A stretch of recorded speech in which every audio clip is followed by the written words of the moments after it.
नमस्कार। प्रारूप पर आप सभी का स्वागत है। मैं अवनीश, हमारे साथ पुष्कर जी हैं, व्यालोक जी हैं, दोनों का स्वागत है। बहुत बहुत नमस्कार प्रारूप पर।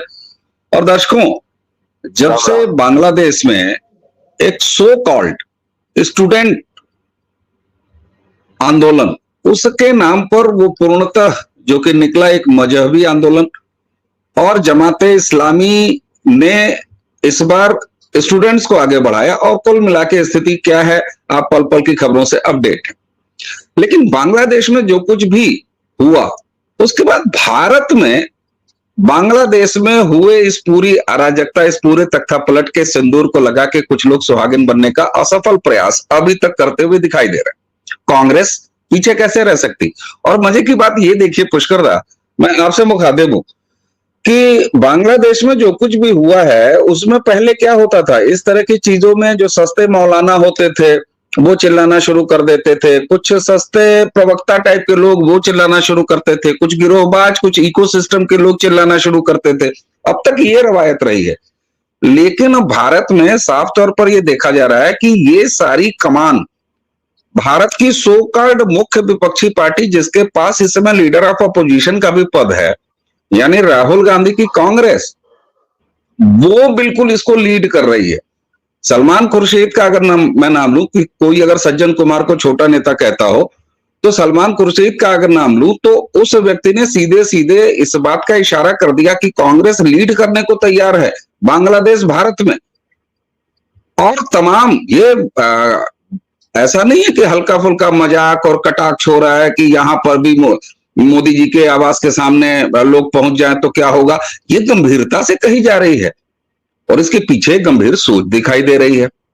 अब ऐसे में अगर विकृतियां यहां तक पहुंच रही हैं, चाहे वो इन्फ्लुएंसर्स हो चाहे तमाम हो, यानी नीयत दिखाई दे रही है पुष्कर जी कि यहां भी काश कुछ ऐसा हो जाए, तो ऐसे में क्या ये वाजिब नहीं है कि हम लोग जरा इस पर बात करें। और ये जो अलग अलग ऑप्शंस हैं या क्या ऑप्शंस हो सकते हैं, अगर मान लीजिए एक बार मैं कहता हूं कि हिम्मत कर देती है भारत की विपक्ष सड़क पर उतरने का। और मैं कह रहा हूं साहब, जिस तरीके से इकोसिस्टम जो कुछ भी तमाशा सजा रहा है, हसरत पाले बैठा है कि काश यहां भी, काश यहां भी, मान लीजिए अगर हो जाता है, तो क्यों ना इस पर विचार किया जाए कि हमारी सरकार और नरेंद्र मोदी के सामने क्या विकल्प है।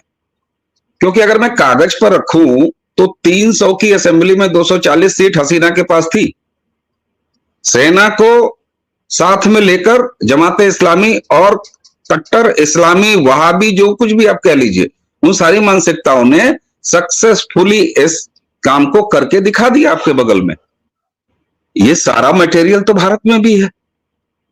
ऐसे में अगर कुछ ऐसा एफर्ट होता है तो आज हम दर्शकों इस पर बात करेंगे और ये बात बेहद जरूरी है। बहुत सारे लोग ये कह सकते हैं कि बड़ी प्रीमेच्योर बात है, ठीक है साहब, लेकिन अगर चोर चोरी करने के अरमान सजा रहा हो तो फिर आप चोरी रोकेंगे कैसे, इस पर बात जरूरी है।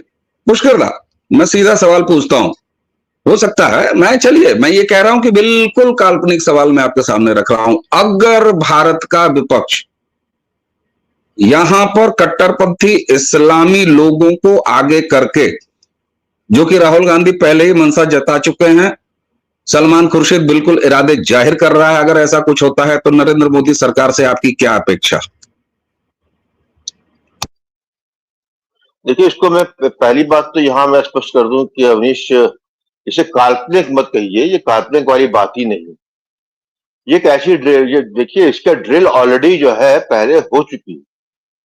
ये आप देख रहे, पिछले 4 साल से आप देखते आ रहे हैं, और कम से कम राहुल गांधी के मुंह से 1 साल से वो बौराया हुआ यही कह रहा है। बार बार जो बाहर जाता है, चाहे इंग्लैंड गया चाहे अमेरिका गया, वहां पर मदद मांगता है, तो इसी बात की करता है ना। ये जो बात बांग्लादेश में शेख हसीना जी को लेके कही जा रही है, सेम एक एक शब्द जो है वो राहुल गांधी बोल चुका है, कांग्रेस बोल चुकी है, भारत विपक्ष बोल चुका है, प्रयास किया गया है।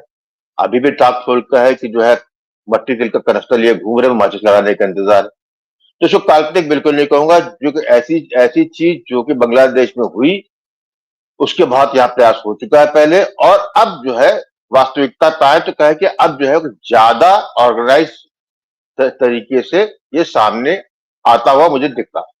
पहली बात। दूसरी बात यह है कि भारत क्योंकि बड़ा विशाल देश है और बांग्लादेश एक छोटा सा कंट्री है जहां की व्यवस्थाएं अलग टाइप की हैं।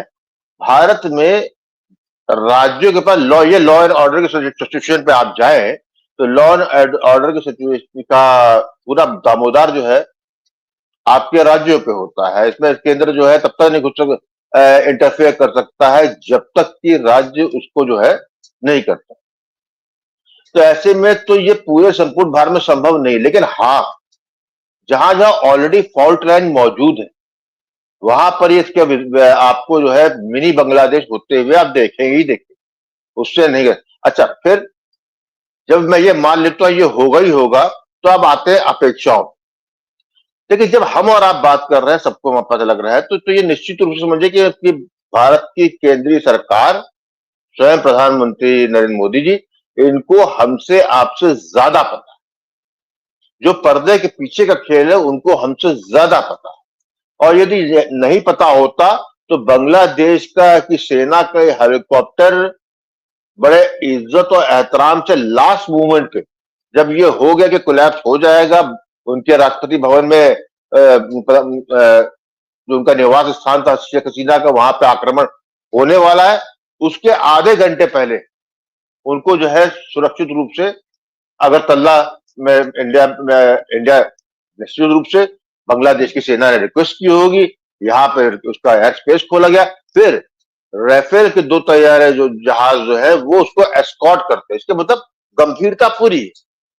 बहुत सी चीज जो है इंटरनेशनल डिप्लोमेसी को देखते हुए या वक्त को देखते हुए नहीं की जाती है, ना कहते हैं, जिसको हम और आप कह सकते हैं। हम खुलेआम अमेरिका का नाम ले सकते हैं, अमेरिका ने किया, डीप स्टेट ने किया, क्यों किया ये भी बात कर सकते हैं, लेकिन भारत का प्रधानमंत्री नहीं कर सकता। तो वो बात नहीं कर रहे हैं, तो इससे ये मत समझिए वो तैयार नहीं। मेरी अपेक्षा क्या वैसे ज्यादा तो मैं समझता हूं कि जो एक तो जहां पे जिन राज्यों के मुख्यमंत्री पे या राज्य सरकार पे उनको भरोसा है तो ऑलरेडी ट्यूनिंग होगी। हमारा आपका सबसे मेन कंसर्न बंगाल था, वेस्ट बंगाल। बांग्लादेश के संदर्भ में वेस्ट बंगाल जो है सबसे पहले था, लेकिन कुछ ही घंटों में उनकी आवाज जो है ममता बनर्जी की बदली, कुछ ही घंटों में। जहां वो जो है माला लेके जो है शरणार्थियों को जो है स्वागत करने को तैयार थी, वही बदल गई। इसका मतलब क्या है? इसका अर्थ है कि भारत की सरकार, केंद्रीय सरकार बहुत गंभीर है और वो सारे जो है करेगी। और इस गंभीरता से इसको मैं यहां से जोड़ता हूं, वक्फ पे जो काम हुआ है वो एक इनके पास बड़ा बढ़िया झुंझुना था कि इसको सड़क पे जो है इस मजहबी कौम को जो है सड़क पे लाना, जो कि स्ट्रीट पावर है कांग्रेस, उसको देख। उसके बाद भी मोदी सरकार पीछे नहीं हटी। यदि जरा भी कमजोरी होती, जरा भी अंदेशा होता कि हम इनको नहीं झेल पाएंगे या सड़क पे आ जाएंगे तो हम क्या करेंगे, इसके मतलब सरकार अपना ऑलरेडी प्लान किए हुए है। और मुझे अपेक्षा ये है कि जो भी होगा वो पुनरावृत्ति नहीं होगी जो दिल्ली में पहले हो चुका, वो बिल्कुल नहीं होगा। ये शायद विपक्ष को भी मालूम। जी ठीक बात है। और मैं केवल आपने चूंकि वक्फ का जिक्र कर दिया तो हो सकता है बहुत सारे दर्शक इस संदर्भ को समझ ना पा रहे हो कि ये कहां से आ गया। दरअसल हुआ क्या है कि वक्फ के सुधार के लिए, अब सोकॉल्ड सुधार कहिए या जो कुछ भी कहिए, इलाज कहिए, मैं उसको इलाज कहना ज्यादा पसंद करूंगा, उसके लिए जो बिल प्रपोज्ड था उसको ज्वाइंट पार्लियामेंट कमेटी में भेज दिया है, यानी जेपीसी में भेज दिया है। और अब जेपीसी के थ्रू, यानी अब वह जो कुछ भी वक्त पर कानून बनेगा, बिल आएगा, उसमें विपक्ष का भी रोल होगा। तो ये एक तरीका है कितने सुरूडली नरेंद्र मोदी, और आपने बड़ा अच्छा जोड़ा उसको, यही तो खाद पानी है, यही तो नंबर्स थे, यही तो वो नरमुंड थे जो सड़क पर नजर आने वाले थे। और वक्त एक अच्छा बहाना हो सकता था किसान आंदोलन के नाम पर, जैसे, क्योंकि देखिए हमें जो कुछ भी, जब हम ये बात कर रहे हैं ब्यालोक भाई कि बांग्लादेश में जो कुछ भी हुआ, यहाँ जो उसकी मंशा पाले हुए लोग बैठे हैं, तो आखिर उनको नंबर्स तो चाहिए ना सड़क पर उतारने के लिए। वहां छात्रों को उतारा, सो कॉल्ड छात्रों को उतारा, और देखिए क्या क्या नाटक हो रहे हैं। वो सीटी बजा बजा के जो है ढाका की सड़कों पर ट्रैफिक कंट्रोल कर रहे हैं। अरे भाई किस तरह की मार्केटिंग कर रहे हो, जबकि साफ हो चुका है कि जमाते इस्लामी और सेना ने सपोर्ट किया। खालिदा इनको जो है सीधे सीधे शेख हसीना को कहा कि भैया निकलो, और मामला हमारे जिंग चेंज का हो गया। एक तरह से विद्रोह किया गया है, केवल छात्रों का मुलम्मा था। अच्छा, एक चीज प्रलोक भाई, ऐसे में भारत में अगर मान लीजिए इनकी ये मंशा आगे बढ़ाने के कोई ये बहाने खोज रहे हो, तो आप भी क्या ये मानते हैं ना कि बहाने तो पूरे मौजूद हैं, क्योंकि ये कहीं से भी और कोई मूवमेंट नहीं है सिवाय इस्लामिक मूवमेंट के। देखिए, दादा ने जो है वो पहले ही जो बात कही, मैं उसको थोड़ा विस्तार दे दूंगा, क्योंकि अक्सर अधिकतर बातें उन्होंने कह दी हैं। पहला कि इसको ऐसा मत देखिए कि कोशिश नहीं हुई है, कोशिश इन दिलजलों ने बहुत की, कामयाब नहीं रहे।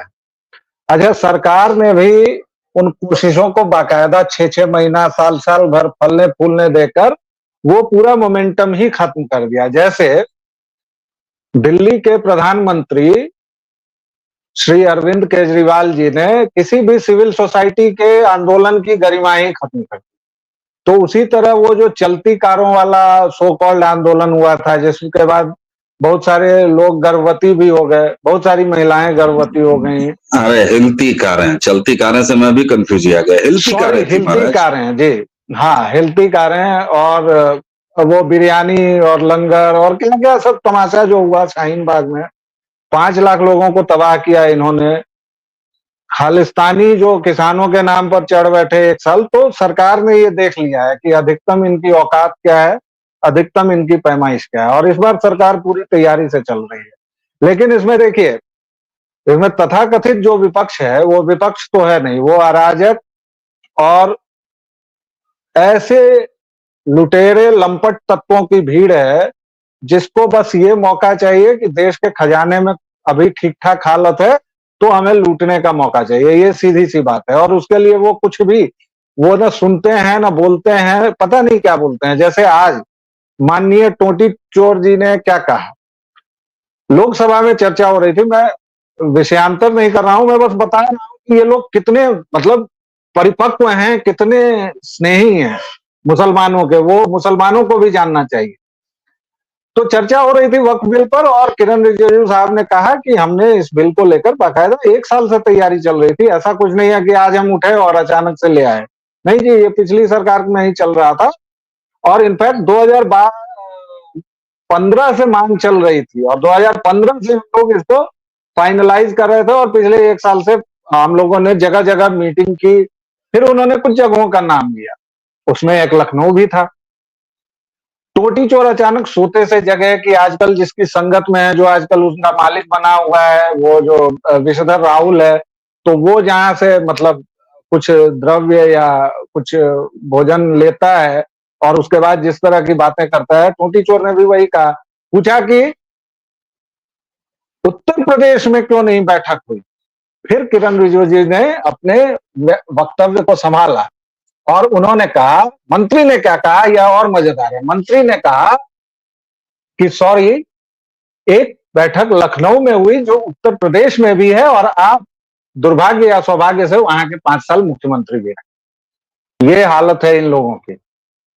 अब इस पर चाहिए तो हंसिए, चाहिए तो अपना सर पीट लीजिए, या चाहिए तो जो करना हो कीजिए, लेकिन ये व्यक्ति अपने आप को पोटेंशियल गृह मंत्री या कुछ भी मान रहा होगा, आखिर इसका बाप भी बना था, और इस व्यक्ति की यह हालत है। सरकार की तैयारी के बारे में पुष्कर दा ने थोड़ा बहुत जो बताया है। मेरा यह मानना है कि सरकार अब ऑल आउट ऑफेंसिव खेल रही है, और ये खेलना चाहिए। चूंकि आप संसद में सरकारी पक्ष से बोल रहे लोगों की बोली सुनिए, आपको लगेगा कि ये 2014 में हम हैं। मैं 2024 की संसद तो इसको नहीं मान रहा हूं, क्योंकि 2014 में जो त्वरा और जो गति होती थी, ठीक वही त्वरा, वही गति और वही आक्रामकता मैं देख रहा हूं भाजपाइयों में, जो पिछले 10 सालों में कहीं ना कहीं ओकरा ये भोजपुरी में कहल जाला नहिया गइल रहे, सत्ता के सुख पाके। ये भजपैयन सब जो तनी मेहिया गइल रहे, अब वो पूरी तरह खुलकर बरस रहे हैं, गरज रहे हैं, और ये संसद की बात है। इसके अलावा आप एक तो देखिए, सड़क पर तो इन लोगों का लोड ही कोई नहीं लेता है। सड़क पर तो आप किसी से जाएंगे तो अव्वल तो वो कहेगा कि वक्फ बोर्ड क्या होता है, फिर वो कहेगा कि अरे यार ये अगर इसमें गंदगी हुई है तो इसको सुधारो, इससे हमको क्या मतलब। तो इन लोगों की जो संसद से सड़क तक और पूरे देश को जो जलाने की योजना है, ऐसा नहीं है कि इसमें कहीं इन्होंने राई भर भी कमी की है, नहीं, इनको वो बारूद मिल नहीं पा रहा है, वह माचिस मिल नहीं पा रही, बस इतनी सी बात। बिल्कुल ठीक, बिल्कुल ठीक, बिल्कुल ठीक। ये उसी तरह का है कि ये बम और माचिस लिए घूम रहे हैं, लेकिन पलीते जो है ना वो सही काम नहीं कर रहे हैं और बम दगा नहीं, और या पलीते जो है लगाने का इनको मौका नहीं मिल रहा है। और सड़क से संसद तक मुखर रहने की बात की ना आपने, तो जनता मुखर हो रही है। असम से जिस तरीके से भगाए गए हैं राहुल गांधी, और एक ये वीडियो टहल रहा है, वो एक दुकान पर अप्रोच करते हैं, वही नाटक है, कहीं जाके जूता सिलना, कहीं जाके जो है कुछ करना, मतलब किसी न किसी तरीके से बवाल काटना, तो पब्लिक ने चाह किया है। मुझे मुझे मुझे अवनीश भाई उसका सप्लायर चाहिए। मतलब मैं उस व्यक्ति को जब देखता हूँ, एक ही वाक्य बोलूंगा मैं, उस व्यक्ति को जब देखता हूँ तो मुझे लगता है कि कोई सामान्य स्थिति में तो ऐसा रहता नहीं होगा, तो यह जरूर कोई तत्व ऐसा ले रहा है जो तत्व मुझे भी चाहिए। तो अगर आपको पता लगे तो बताइएगा।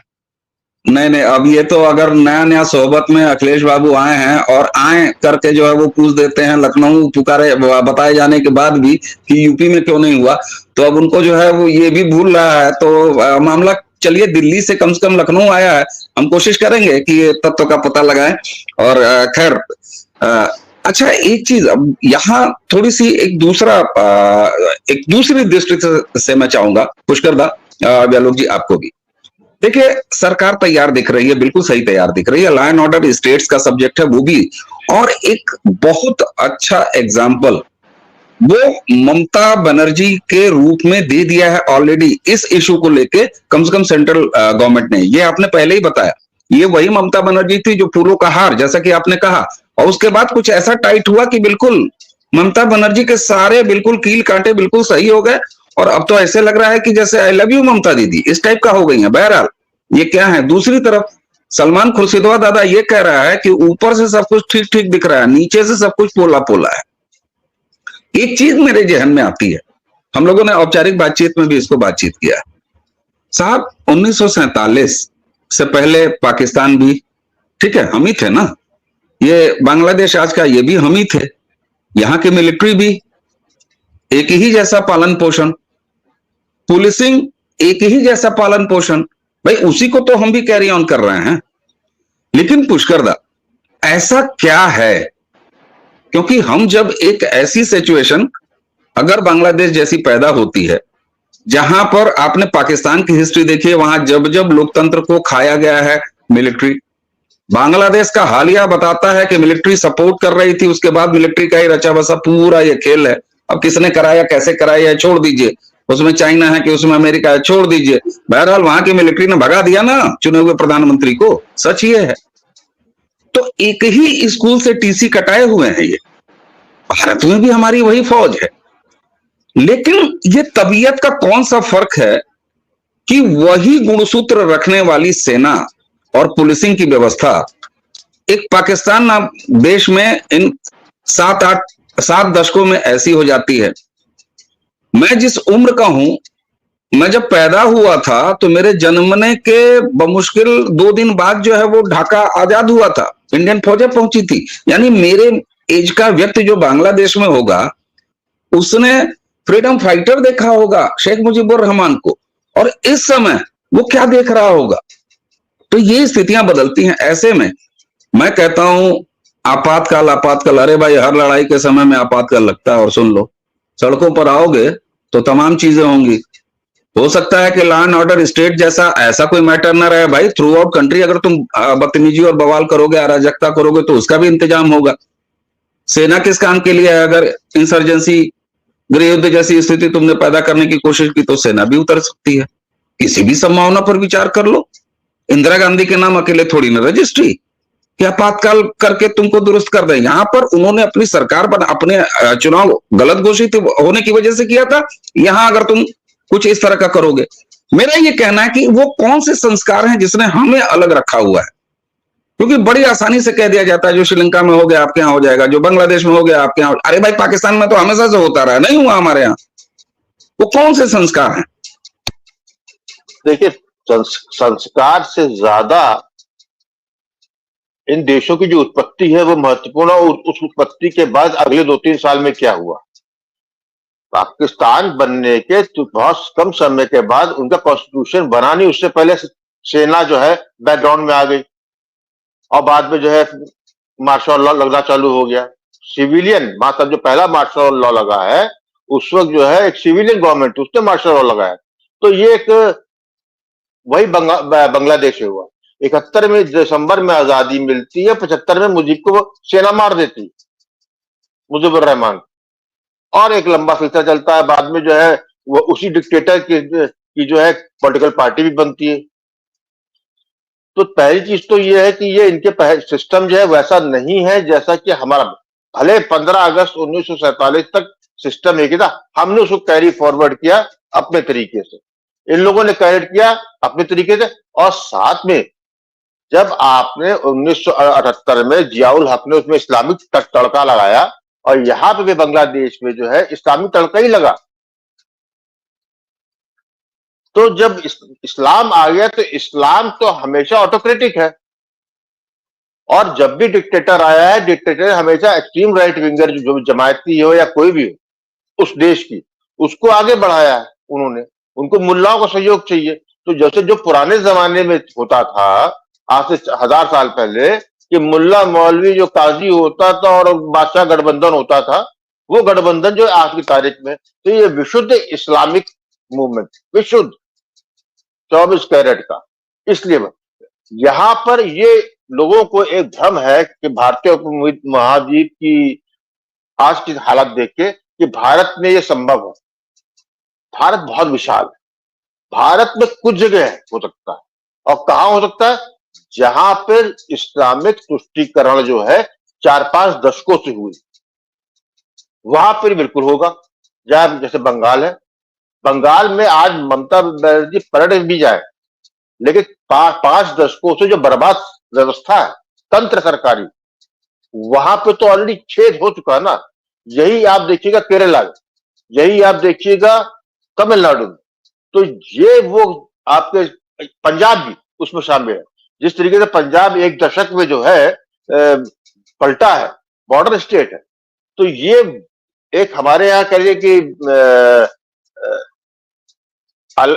एक एक्सेप्शनल केसेस कुछ स्टेट्स में है जहां बहुत यूनिक लॉ एंड ऑर्डर आएगी। और मैं समझता हूं पूरी तरीके से जिस तरीके से बंगाल में पहले बंगाल तोड़ने की बात की गई, ये इसके मतलब ये है कि ममता बनर्जी को इस चीज का एहसास है कि प्रधानमंत्री नरेंद्र मोदी के बारे में कुछ भी कह लीजिए, वो संविधान का जो है पूरा अक्षर पालन करते हैं और संविधान की रक्षा के लिए जिसमें भारत की संप्रभुता शामिल है उसके लिए जिस हद तक जाना होगा चले जाएंगे। और ये लगता है कि जब ममता बनर्जी को इस बात का एहसास हो गया तो मेरा मानना यह है कि बाकी जो नहीं समझना चाहते, उसके बाद भी जब आपको जो है अराजकता करनी है, करने वाले करेंगे।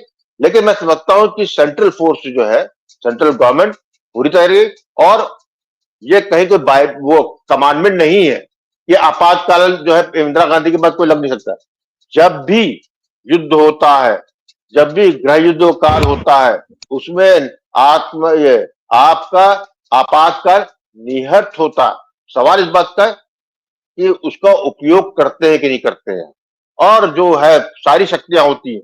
आपको याद होगा करगिल का जब युद्ध हुआ था अवनीश, तो उस वक्त वॉर थी लेकिन अटल बिहारी वाजपेयी ने आपातकाल घोषित नहीं किया था।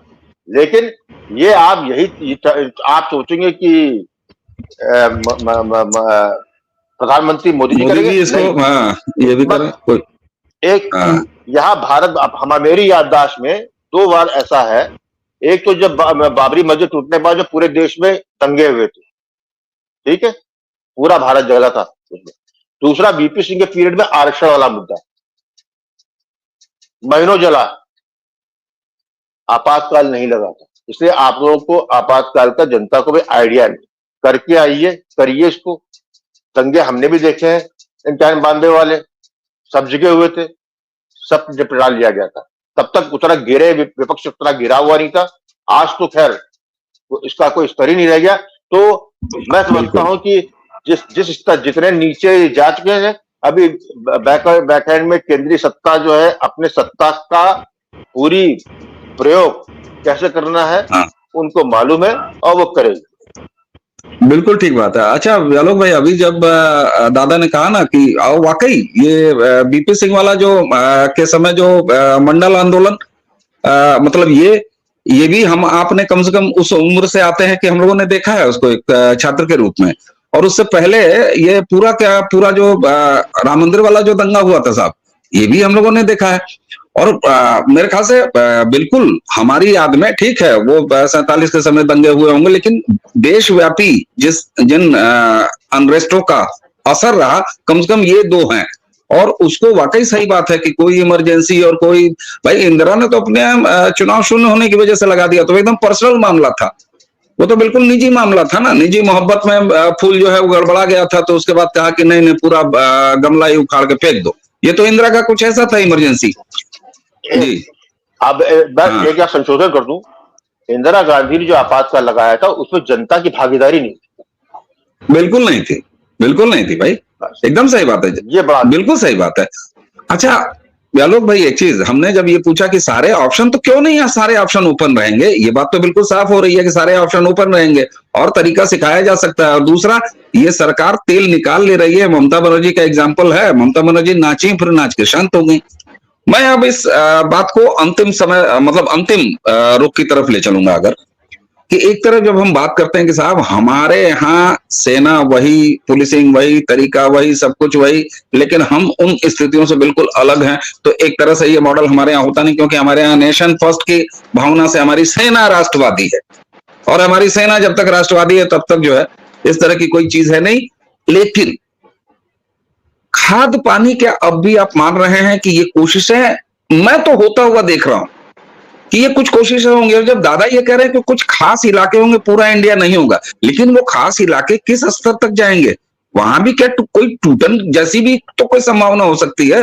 अगर आप बंगाल की बात कर लीजिए, आप पंजाब की बात कर लीजिए, क्योंकि कई सारे और मिक्स इसमें शामिल हैं। बंगाल में आप देखिए तो ये वाला पूरा मामला जो बांग्लादेश वाला मॉडल है वो है, पंजाब में एक दूसरे तरह का मॉडल है, खालिस्तान वाला। तो ये फीलिंग तो अभी भी है। अगर पार्ट पार्ट में कुछ एरियाज में ही डिस्टर्बेंस होती है या करने का प्रयास किया जाता है, ऐसे में सरकार से आपकी क्या अपेक्षा है और आप कहां तक सरकार चली जाएगी, ये देखते हैं। मैं थोड़ा सा वो 356 ओपन भी पूछ रहा हूं घुमा के।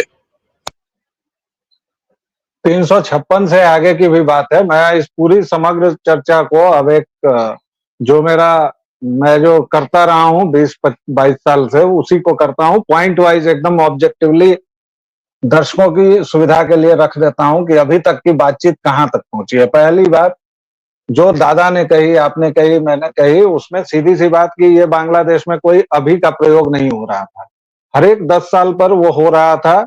वहां हिंदुओं का जेनोसाइड हो रहा था, पोग्राम चल रहा था, और ये अंतिम ब्लो था। और ये पूरा का पूरा एक जिहादी नेटवर्क और जिहादी फैक्टर है जो लगातार अपनी कोशिश कर रहा था, इस बार कामयाब हुआ। पुराने जितने जेनोसाइड्स के मामले हैं 2002 से लेके आप देख सकते हैं, 1992 में क्या हुआ था, एक विवादित ढांचा भारत में गिरा था, और बांग्लादेश में क्या क्या हुआ था वो पूरी दुनिया जानती है, इतिहास है, वहां की एक लेखिका ने भी बताया है। बहरहाल उसके बावजूद बंगाली हिंदुओं को अगर नहीं आई समझ तो फिर अल्लाह मालिक है, और अल्लाह अभी दिखा रहा है कि क्या क्या हो रहा है। एक पहली बात ये। दूसरी बात ये कि देखिए, कोई भी भारत जैसा जो बृहत देश है और भारत की जो विविधता है वह भी इसकी बहुत बड़ी रक्षक है। और यह विविधता क्यों है? सीधे तौर पर सनातन है इसलिए विविधता है, नहीं तो कोई भी अब्राहमिक थॉट आएगा सबको काट कूट के एक जैसा कर देगा, जो पूरे यूरोप में हुआ है, पूरी दुनिया में हुआ है। पूरा का पूरा अफ्रीका भाई जी इस्लामिक हो गया या ईसू करने लगा। काहे भाई, कहां ईसा पैदा हो गए, मोहम्मद कहां चले गए अफ्रीका में? तो सीधी सी बात है ना कि तलवार के दम पर तुमने किया है तो ठीक है, किया है। भारत में तुम 1400 साल से 1200 साल से लगे हुए हो, नहीं हो पा रहा है तो नहीं हो पा रहा है। इसमें तो मूलभूत फर्क जो है वो है सनातन का और एक ऐसे पॉलिटिकल थॉट का जिसकी विश्व दृष्टि पूरी दुनिया को काले रंग में रंगने की है, टेंट और कनात में काले एकदम छा देने की है, इसलिए नहीं है। और तीसरी सबसे महत्वपूर्ण बात, भारत का गृह मंत्री केवल एक बार गलती से कोई मौलाना हुआ और उस दौरान क्या क्या हुआ जरा इतिहास देख लीजिए। और मुझे नहीं लगता कि कोई सेनाध्यक्ष भी हुआ है अभी मौलानाओं, क्योंकि यह बड़ी दिलचस्प बात है कि लोग कहते हैं कि क्या हो जाएगा या क्या नहीं हो जाएगा। कुछ लोग पूछते हैं कि भाई बहुसंख्यक हो जाएंगे तो क्या हो जाएंगे, बहुसंख्यक होंगे तो पाकिस्तान हो जाएगा, बांग्लादेश हो जाएगा, देख तो रहे हो। ये सारी अच्छी बातें हैं, धर्मनिरपेक्षता, सेकुलरिज्म तभी तक है जब तक सनातन है, और सनातन स्वीकार करता रहेगा। तुम कहते रहो मच्छर है, मलेरिया है, डेंगू है, कहते रहो इरेडिकेट करेंगे, सनातन को कोई फर्क नहीं पड़ता। और ऐसा नहीं है, तुम मान लो कि बंगाल में उपद्रव कर लोगे, लेकिन गुजरात का क्या करोगे, मध्य प्रदेश का क्या करोगे, छत्तीसगढ़ का क्या करोगे, उत्तर प्रदेश के कुछ इलाकों को छोड़ दोगे तो उत्तर प्रदेश का क्या करोगे, बिहार के कुछ इलाकों को छोड़ दो तो बिहार का क्या करोगे, जम्मू का क्या करोगे, पंजाब के कुछ इलाकों को छोड़ दो तो पंजाब का क्या करोगे, हिमाचल प्रदेश का क्या करोगे, उत्तराखंड का क्या करोगे। इसलिए यहाँ अभी जो लड़ाई है वह लड़ाई केवल इसकी है कि 30% 40% कैसे हुआ जाए, उसके बाद की अगली रणनीति पर, क्योंकि ये स्ट्रेटेजी बदलते हैं, टारगेट नहीं बदलते हैं, स्ट्रेटजी बदलते हैं। एक एक लाइन में एकदम रैपिड फायर। पुष्कर दा, क्या ये मान लिया जाए कि इस तरह की अगर कोई हिमाकत होती है तो नरेंद्र मोदी के लिए हर दरवाजे और हर रास्ते खुले हुए हैं और वो लेंगे? निश्चित रूप से इसमें मुझे कोई किसी तरह का किसी को शंका नहीं है। परीक्षा कठिन होगी, ये भी, इसमें भी कोई शंका नहीं है।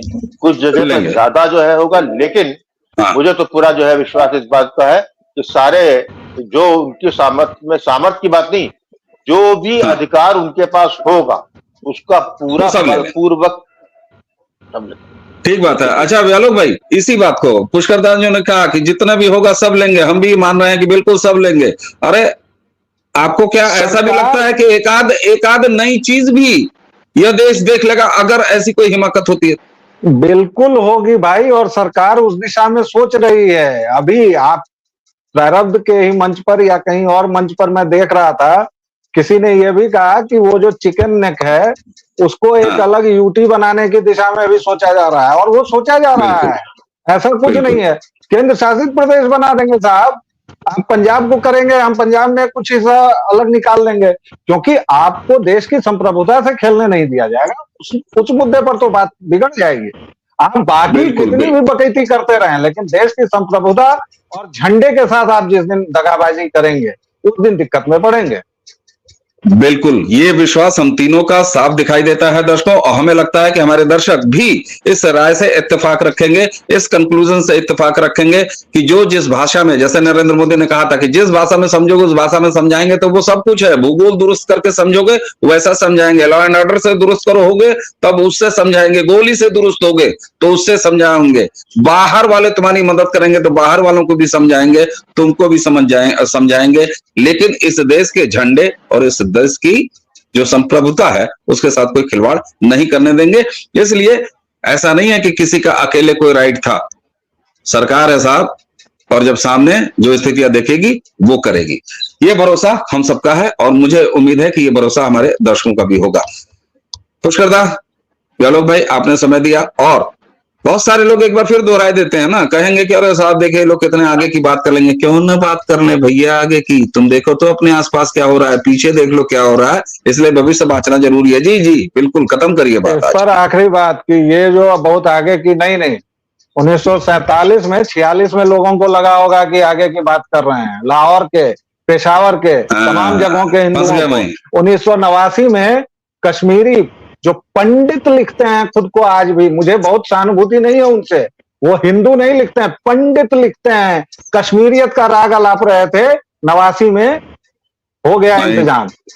बिहार से लेकर सब जगह तैयारी पूरी है, इसलिए ऐसा कुछ नहीं है कि हम दूर की बात कर रहे हैं। 5 से 10 साल की बात है या 2 साल की बात है साहब, ये सड़कों पर होगा। ये धर्म युद्ध है, ये सभ्यता की लड़ाई है, बस। बिल्कुल सही बात है। और पुष्कर आलोक भाई, आपको बहुत बहुत धन्यवाद। दर्शकों, हमें उम्मीद है कि ये चर्चा आपको पसंद है। खुल के राय दीजिएगा नीचे कमेंट में, और आप हमें आशीर्वाद दे रहे हैं, राय खुल के दीजिएगा कि हमारे जो विचार हम वीडियोस पर रखते हैं उनसे आप कहां तक सहमत और असहमत हैं। ये हमारे लिए बहुत जरूरी है। आप दोनों को बहुत बहुत धन्यवाद। और दर्शकों, इसी के साथ हम तीनों को आज्ञा दीजिए। नमस्कार, प्रणाम, जय जय श्री राम। राम राम।